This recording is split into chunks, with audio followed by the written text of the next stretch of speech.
कई बार हम बहुत ज़्यादा ही अपनी लाइफ को लेकर सीरियस हो जाते हैं कि जैसे ही कुछ बुरा हुआ हो तो हम उदास हो जाते हैं और पल भर में ही जब कुछ अच्छा घटित होता है तो हम खुश हो जाते हैं। हमारे विचार बहुत जल्द बदलते रहते हैं। हम यह नहीं सोचते हैं कि जो कुछ घटित हुआ है वो हमारे लिए अच्छा है या बुरा। हमारे साथ घटी घटना का भविष्य में क्या प्रभाव पड़ेगा ये हमें खुद पता नहीं होता है। आज यह कहानी आपको कठिन परिस्थितियों में धैर्य का महत्व सिखाएगी। एक समय की बात है। एक किसान जिसके पास एक घोड़ा था। वह अपने इस घोड़े से बहुत प्यार करता था।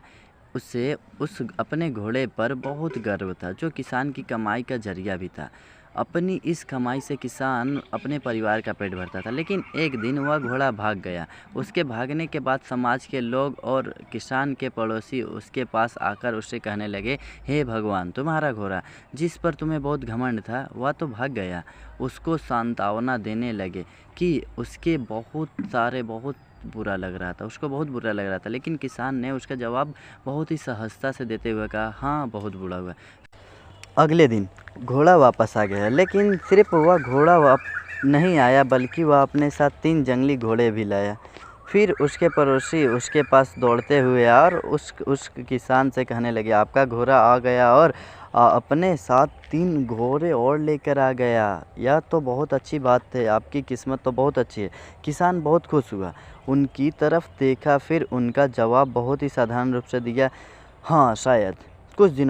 कुछ दिनों बाद किसान का घोड़ा उसी जंगली घोड़े में से किसी एक को काम के लिए उपयोगी बनाने की कोशिश कर रहा था। लेकिन इसी कोशिश के दौरान घोड़े ने उसे ज़मीन पर पटक दिया और उसका पैर बुरी तरह से टूट गया। उसके पड़ोसी उससे कहने लगे, उस पागल घोड़े ने देखो तुम्हारे बेटे के साथ क्या किया, उसका पैर तोड़ दिया।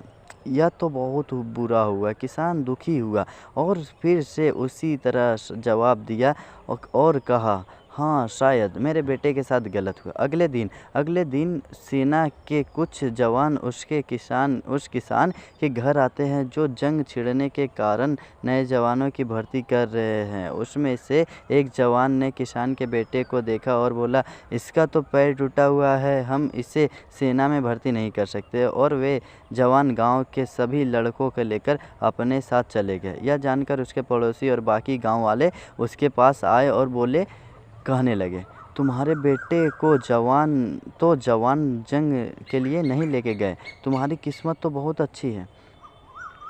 इस आखिरी बार की भी किसान ने फिर से बड़ी सहजता से कहा, हाँ शायद। कहानी की प्रेरक बातें। इस कहानी से हमें प्रेरणा मिलती है कि हमारे लिए चीज़ों को नकारात्मक ढंग से सोचने में ज़रा भी समय नहीं लगता है। जब भी हम अपने अनुकूल नहीं होते तो हम उसे बुरा ही समझते। लेकिन सच बात तो यह है कि कोई नहीं जानता कि हमारे जो साथ घटा है वह अच्छा या बुरा। इस कहानी में भी किसान के भावों में परिवर्तन परिस्थितियों के कारण होता है। बुरी परिस्थितियों में वह नकारात्मक हो जाता है और अच्छी परिस्थितियों में वह सकारात्मक हो जाता है। इन नकारात्मक और सकारात्मक परिस्थितियों के बीच के समय में धैर्य रखना बहुत ज़रूरी होता है। क्या आप वाकई में इससे यह बता सकते हैं कि आपके साथ जो घटा हुआ है वह गलत है या सही है, बिना ये जाने कि भविष्य में उसका प्रभाव पड़ेगा हम पर या हमारे जीवन पर? मुझे लगता है आपका जवाब नहीं होगा। हमारे समाज में, हमारे देश में ऐसे बहुत से महान लोग हैं जो अपने जीवन में असफल हुए हैं, हारे हैं, अनेक बड़ी बीमारियों से लड़े हैं, किंतु उन्होंने कभी भी अपना धैर्य नहीं खोया है और ना ही हार माने। यही आगे चलकर बड़े प्रसिद्ध हुए, सफलता के मुकाम पर पहुँचे और महान बने। हमारे बड़े बुजुर्ग सही कह गए हैं कि जो होता है अच्छे के लिए होता है। यह छोटी सी लाइन हमें बहुत कुछ सिखा जाती है और ये बात हमें कभी भूलनी नहीं चाहिए। हमेशा कोशिश करते रहो, जीवन के पथ पर निरंतर आगे बढ़ते रहो। आपको बस यह करना है, पहला बात, किसी बात को लेकर ज़्यादा परेशान नहीं होना है। दूसरा बात, आपको शांत रहना है। तीसरा बात ये है कि अपने काम से काम रखना है। और बस ये कहानी यहीं से ख़त्म हो गया।